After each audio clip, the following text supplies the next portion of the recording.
Vamos começar agora o item 2.1. 2.1, analisando aqui o crime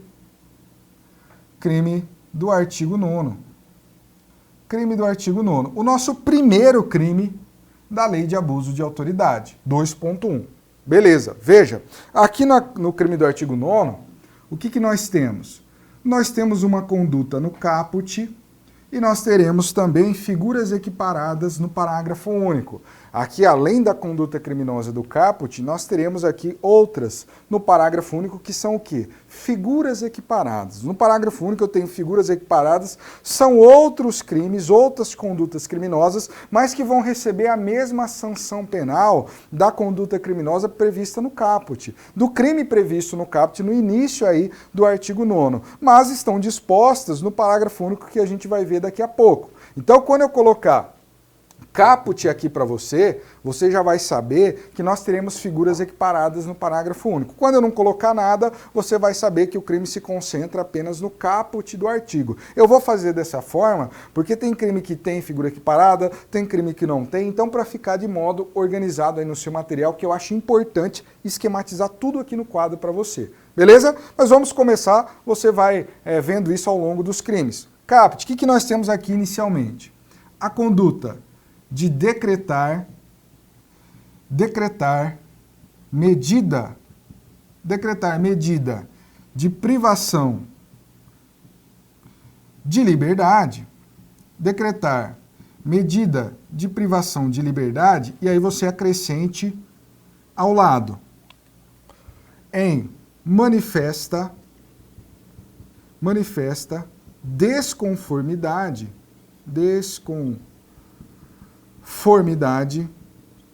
com a lei. É isso que nós temos basicamente no artigo 9º. Aqui eu estou esquematizando para você. Quando possível, vou resumir a informação dando o mesmo sentido para você memorizar de forma mais fácil.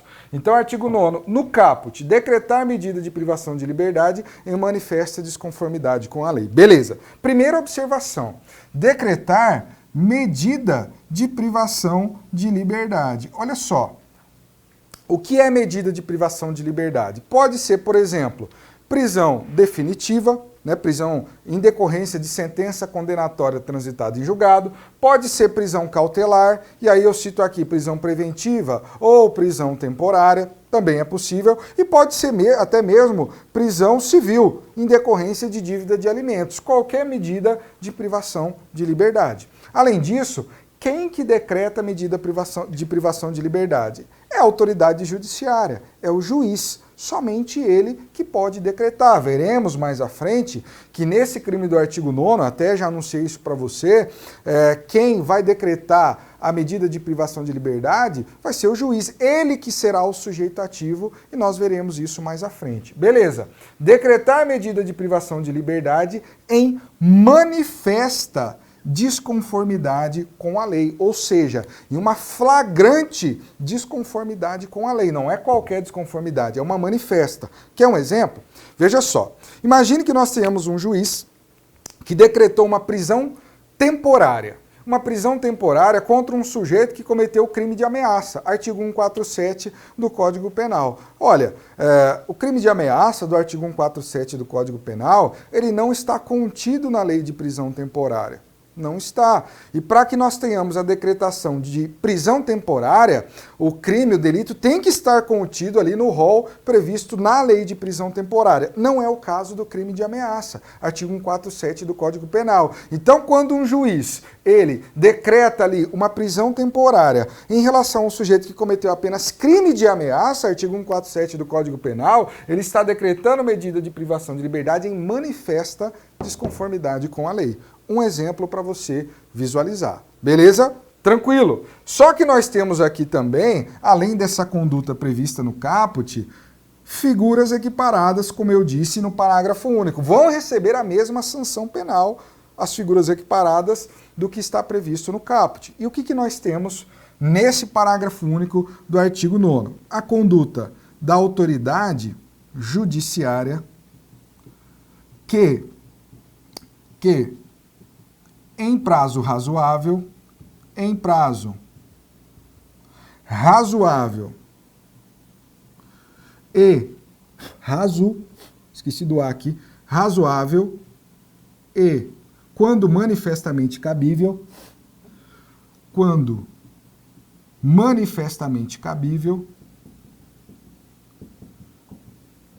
manifestamente cabível, coloque aí, deixa de o quê? Primeiro, relaxar prisão ilegal. Relaxar prisão ilegal. Essa é a primeira situação aqui do nosso parágrafo único. Perceba, a autoridade judiciária que em prazo razoável e ainda quando manifestamente cabível, né? Aqui tem um E, deixa eu colocar para você ficar bonitinho, e quando manifestamente cabível, deixa de.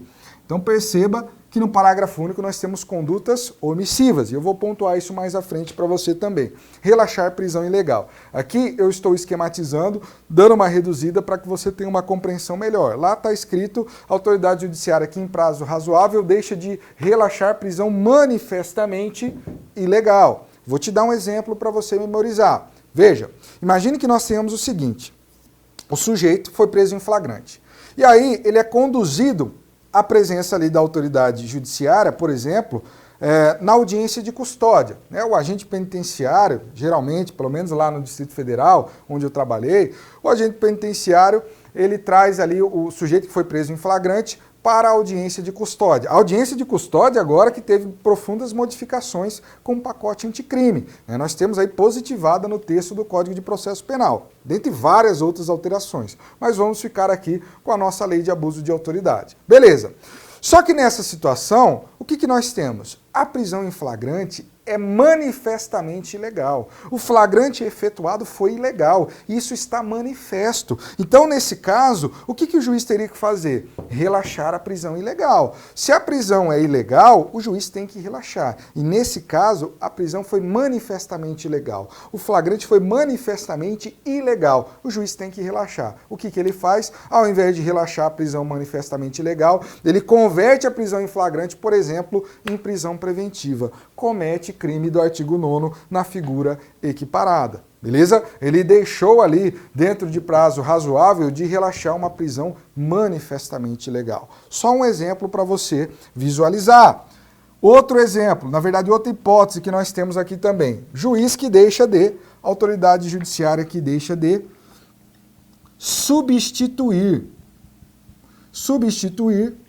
a prisão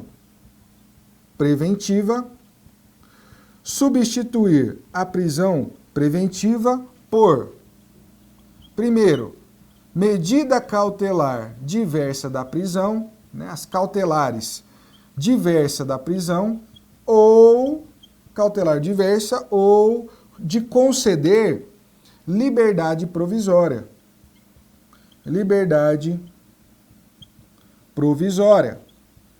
De conceder liberdade provisória. Beleza. Segunda situação aqui, trazida pelo artigo 9º, parágrafo único.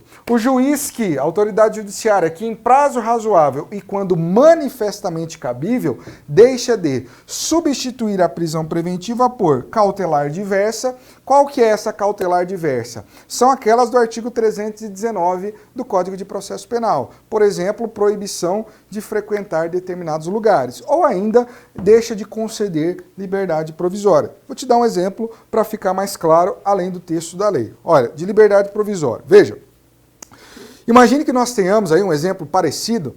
O sujeito foi apresentado ali, preso em flagrante, na presença do juiz, MP e defesa, na audiência de custódia. Beleza, trouxe ele aí, foi preso em flagrante. Agora, nessa situação, o flagrante foi lícito, beleza? Foi lícito, tá tudo certo. Diferente da hipótese anterior, agora o flagrante foi lícito, tá tudo perfeito. Tranquilo.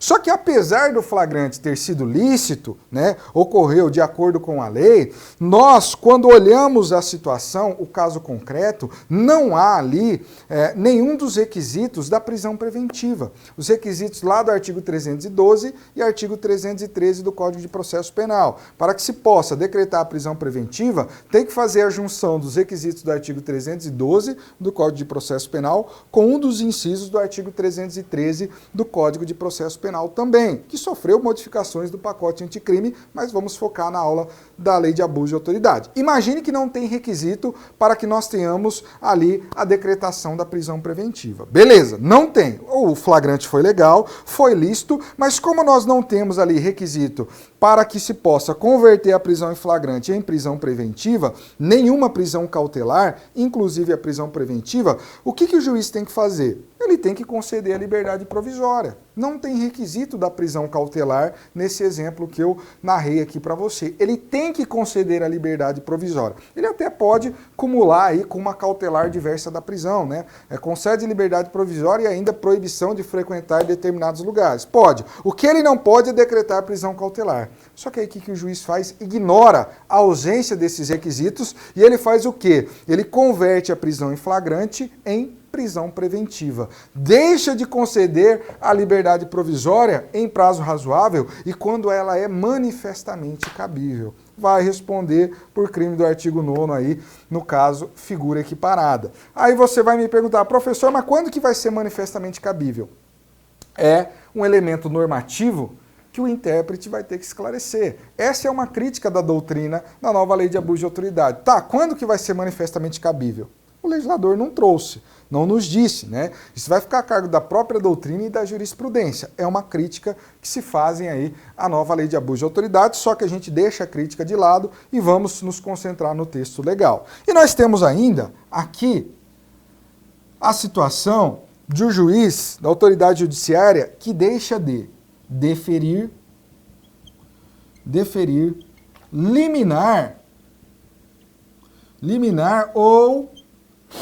ou habeas corpus, ou HC, ou habeas corpus. Veja, imagine o seguinte exemplo. Imagine que nós tenhamos ali a defesa, ela ajuizou um habeas corpus, impetrou ali um habeas corpus há vários meses já. Há vários meses que esse habeas corpus, impetrado pela defesa do réu, está ali no cartório, né, do juiz, está na mesa do juiz lá. E o que o juiz faz? Deixa lá. Faz vários meses que o habeas corpus está lá. Imagine também que esse habeas corpus é manifestamente cabível. A sua concessão é manifestamente cabível. Estamos aí diante de uma privação de liberdade ilegal, por exemplo. O habeas corpus é manifestamente cabível. E faz muito tempo que ele está ali e o juiz não concede, né, não aprecia esse habeas corpus. Nesse caso, nós também temos crime do artigo 9º em sua figura equiparada. Perceba que a autoridade judiciária, dentro de prazo razoável e ainda quando manifestamente cabível, no exemplo que eu citei, deixou de deferir, nesse caso, habeas corpus. Crime do artigo 9º, beleza? Quando que é manifestamente cabível? O intérprete vai ter que nos dizer, beleza? Mas por enquanto é isso que nós temos. Esses são os exemplos, essas são as hipóteses, mas nós temos ainda duas observações importantes. Primeiro, sujeito ativo. Quem que é o sujeito ativo aqui? Quem que pode cometer o crime do artigo 9º? Convenhamos, apenas autoridade judiciária. Autoridade judiciária, ou seja, juiz, ministro, desembargador, qualquer autoridade judiciária. Só a autoridade judiciária que decreta a medida de privação de liberdade. Só a autoridade judiciária que está, na verdade, pratica essas condutas e está até previsto ali expressamente no parágrafo único. Então não é qualquer agente público aqui, tem que ser autoridade judiciária, crime próprio da mesma forma. Beleza? O que mais? Conduta. Conduta. Qual que é a conduta aqui? As formas de conduta nesse crime. Veja, olha que coisa interessante. Nós temos aqui uma forma de conduta no caput e uma forma de cometimento da conduta no parágrafo único. No caput, nós temos o verbo decretar. Decretar remete ao quê? A uma ação. Portanto, no caput, nós temos um crime comissivo, ou seja, praticado por ação, decretar. Agora, no parágrafo único, nas figuras equiparadas, deixa de remete ao quê? A uma omissão. Então, no parágrafo único, nós temos notadamente crime omissivo. Crime omissivo próprio, beleza? Crime omissivo próprio. Parágrafo único, crime omissivo, caput, crime comissivo praticado por ação. Beleza? Fechamos o nosso primeiro crime, todo esquematizado aí para você no quadro. Tudo isso é letra da lei e alguns apontamentos doutrinários, como eu falei que faria. Vamos para o segundo crime. Crime do artigo 10. Crime do artigo 10. Olha só, o que nós temos no nosso queridíssimo artigo 10? Aqui, eu só tenho conduta criminosa no caput. Eu não tenho figura equiparada ali prevista no parágrafo único. Beleza, tranquilo. O que nós temos no caput? A conduta de decretar condução coercitiva,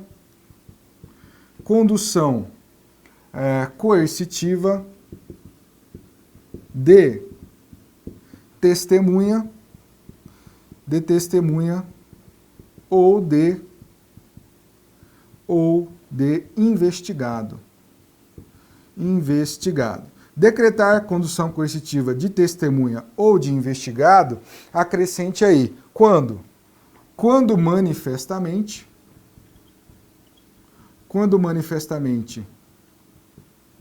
descabida, ou sem prévia intimação.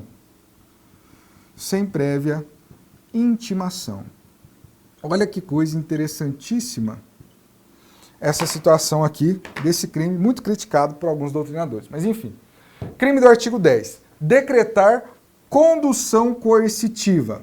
O que é condução coercitiva? Basicamente é você trazer alguma pessoa, mesmo contra a sua vontade, à presença de uma autoridade para que ela pratique um ato ali importante para a persecução penal, mesmo contra a sua vontade, né?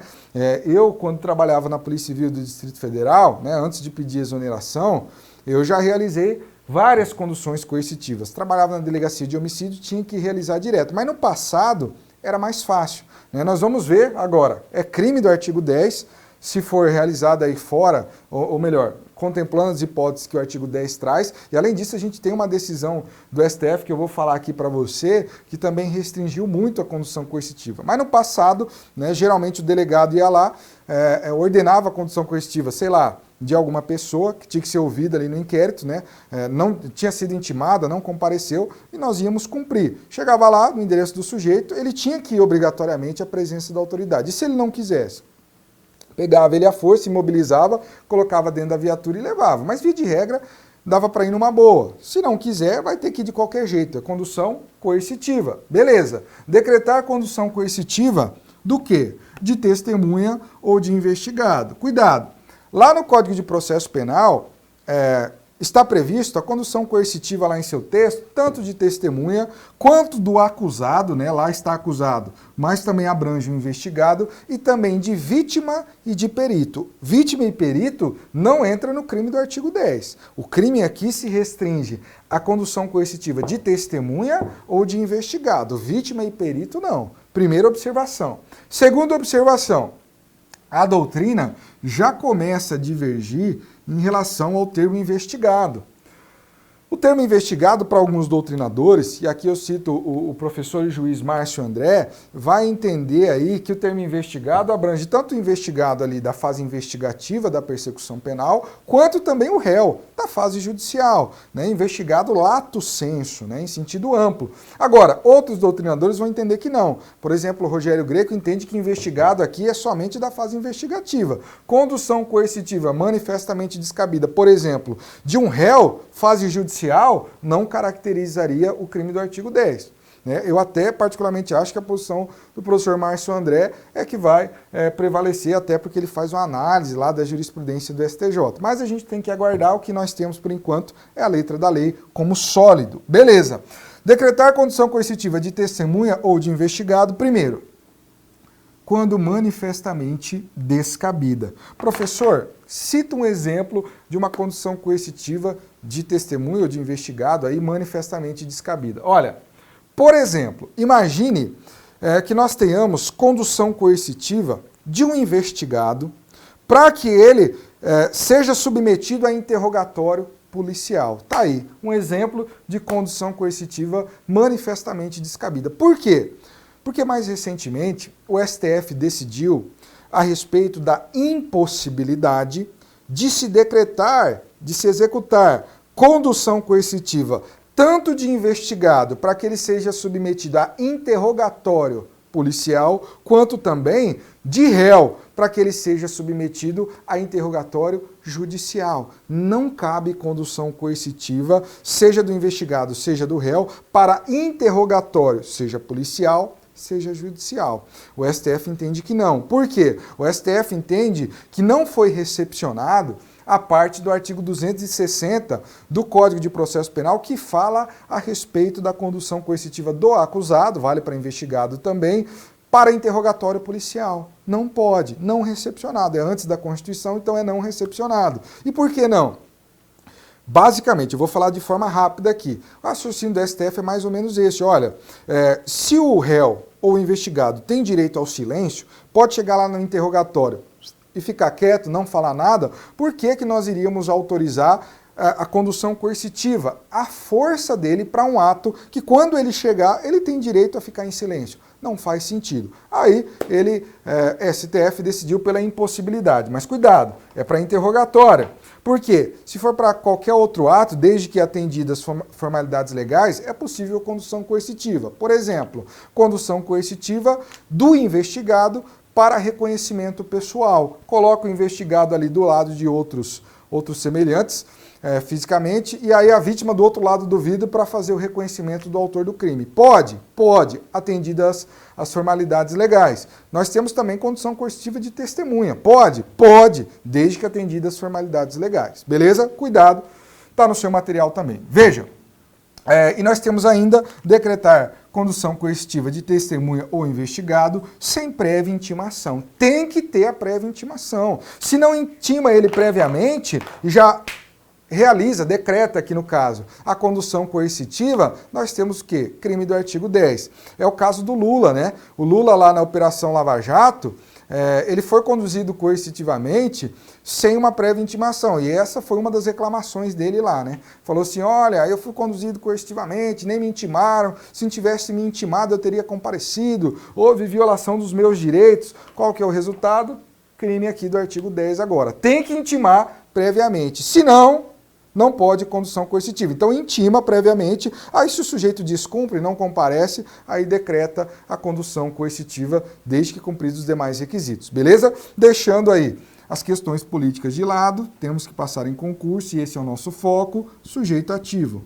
Qual que é o sujeito ativo do crime aí do artigo 10? Veja, quem pode praticar o crime? Qualquer agente público com a atribuição de praticar a conduta típica. Então, qualquer agente público que tiver atribuição de decretar a condução coercitiva pode praticar o crime do artigo 10. Qualquer um. O Ministério Público tem, delegado tem, juiz tem, não serão todos os agentes públicos, né? Mas qualquer um que tiver atribuição de decretar a condução coercitiva pode ser sujeito ativo aqui. Beleza? Tranquilo. Fechamos mais um crime. Vamos prosseguir. 2.3, crime do artigo 12. Crime do artigo 12. 2.3, crime do artigo 12. E aqui nós vamos colocar caput, porque nós temos várias figuras equiparadas aqui. E aí você vai me perguntar, professor, e o artigo 11? Né? Você falou do artigo 9º, do artigo 10º e do artigo 12º. Mas e o artigo 11º? Foi vetado pelo presidente da República e esse veto foi mantido, né? Então não entrou em vigor. Portanto, a gente pula e a gente vai analisar, obviamente, os dispositivos que entraram em vigor. E agora, crime do artigo 12º. Veja, o que nós temos aqui? No caput, nós temos a seguinte conduta. Deixar injustificadamente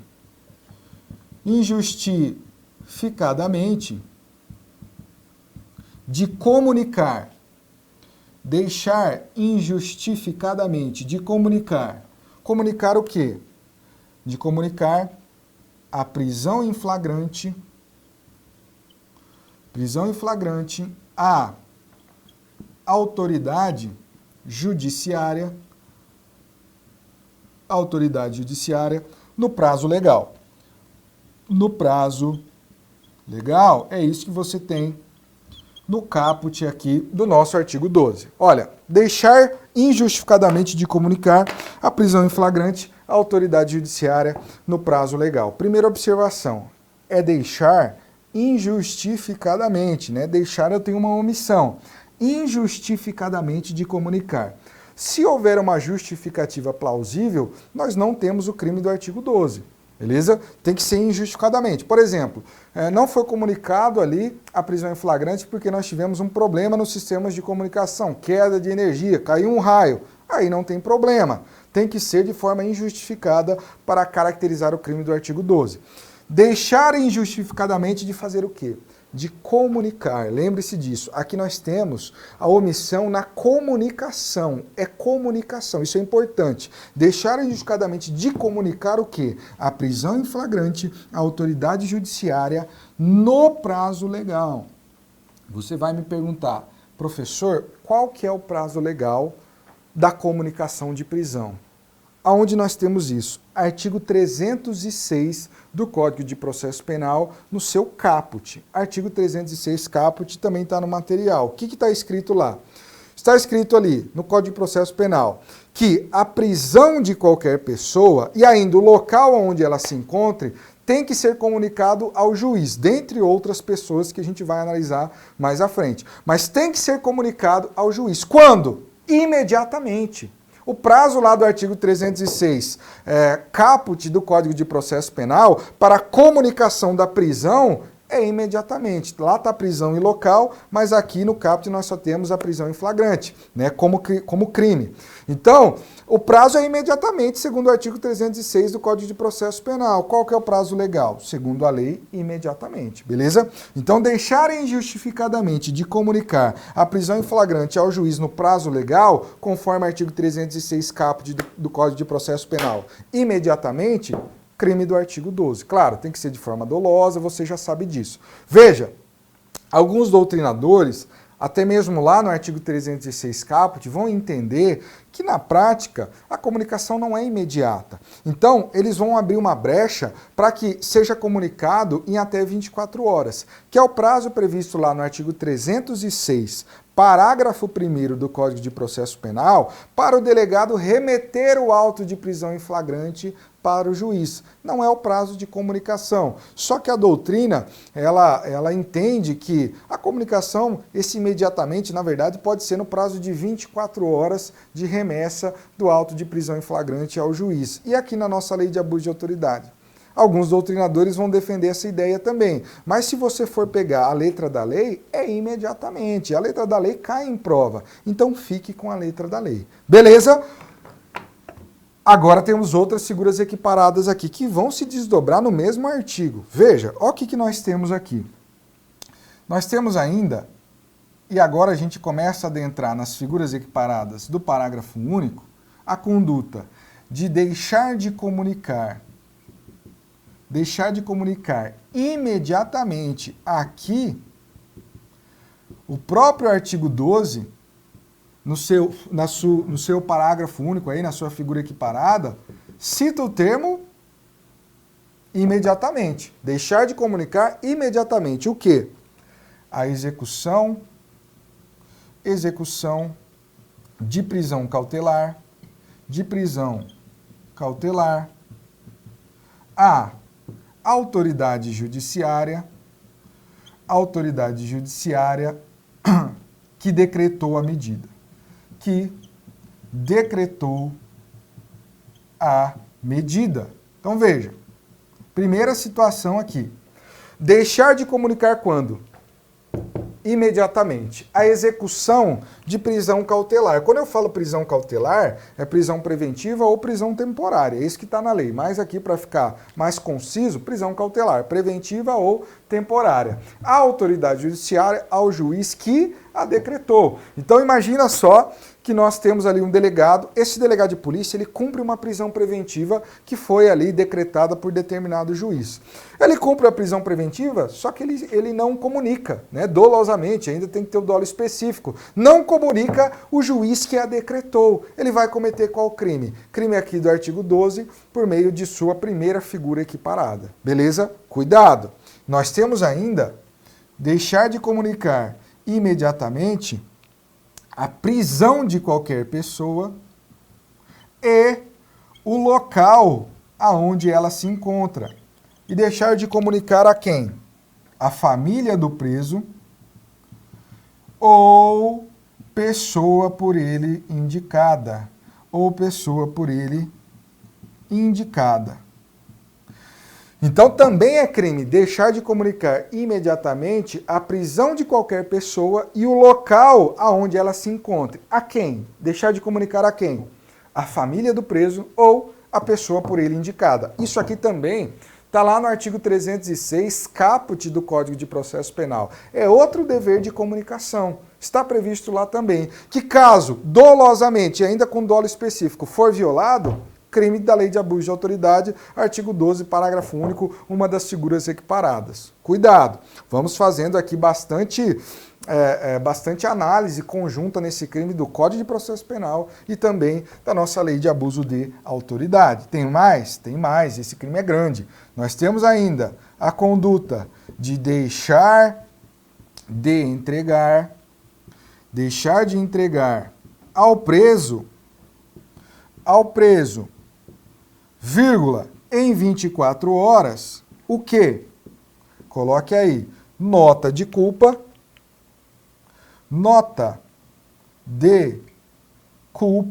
e aí acrescente, nota de culpa,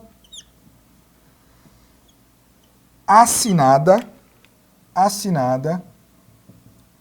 além disso, elencando o motivo da prisão e, além disso, com os nomes do condutor e das testemunhas. Veja, deixar de entregar ao preso, aqui o sujeito tem que estar preso, deixar de entregar ao preso em 24 horas, esse é o prazo, a chamada nota de culpa. Essa nota de culpa ainda tem que estar assinada pela autoridade, tem que conter o motivo da prisão e tem que ter os nomes, tanto do condutor quanto das testemunhas. Aonde está esse dever? Artigo 306, parágrafo 2º do Código de Processo Penal, que caso violado dolosamente e com dolo específico, crime do artigo 12 por meio de uma de suas figuras equiparadas. Você tem que saber também. Vamos continuar para a última, finalmente, figura equiparada desse maravilhoso artigo 12. Olha, nós temos ainda a conduta de prolongar a execução de pena privativa de liberdade, de prisão cautelar, ainda de medida de segurança e ainda de internação. E acrescente, deixando, vírgula, sem justo e excepcional motivo,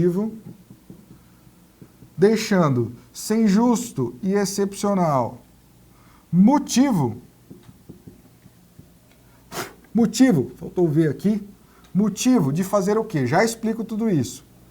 De executar alvará imediatamente.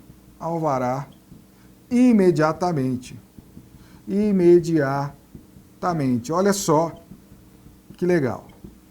Conduta de prolongar a execução de pena privativa de liberdade, né, em virtude de sentença condenatória, de prisão cautelar, prisão preventiva ou de prisão temporária, de medida de segurança ou ainda de internação, aqui relacionado ao Estatuto da Criança e do Adolescente, deixando, né, perceba que é uma conduta omissiva também, sem justo, e a lei fala, excepcionalíssimo motivo, né, mas é o mesmo sentido, sem justo e excepcional motivo, de executar alvará imediatamente, né, o alvará de soltura. Imagine, por exemplo, que o diretor de estabelecimento prisional recebe o alvará ali de soltura e ele deixa de executar esse alvará imediatamente, sem um justo e excepcional motivo, fazendo o quê? Prolongando aqui indevidamente todas essas formas de privação de liberdade. Comete crime do artigo 12 em uma de suas formas equiparadas. E aqui, por fim, eu tenho mais uma. Daquele que deixa, sem justo e excepcional motivo, de promover a soltura do preso ali, esgotado o prazo judicial ou legal. Prazo judicial ou prazo legal. Também é uma conduta equiparada. Então, deixa de promover a soltura ali do preso quando for esgotado, seja prazo judicial, seja prazo legal, sem justo e excepcional motivo, causando essa prolongação indevida. Beleza? Texto da lei é o que você tem que memorizar. Além disso, sujeito ativo. Sujeito ativo aqui será quem? Qualquer agente público que possuir a atribuição de praticar a conduta típica. Qualquer um. Né? Se tiver a atribuição de praticar as condutas aqui previstas no tipo, né? Pode ser delegado, diretor de estabelecimento prisional, qualquer um, beleza, que tiver a atribuição. E nós temos ainda que falar a respeito da conduta aqui. Qual que é a forma de cometimento da conduta? Aqui, excepcionalmente, nós não temos nenhuma conduta criminosa praticada por ação. Todas elas serão praticadas por omissão. Então, um crime inteiro, ele é omissivo. Crime omissivo próprio, ele inteiro. Excepcionalmente, aqui eu não tenho nenhuma conduta praticada por ação. Como eu disse, quando houver omissão eu vou pontuar, porque a regra é que seja praticado por ação. Beleza? Finalizamos aqui.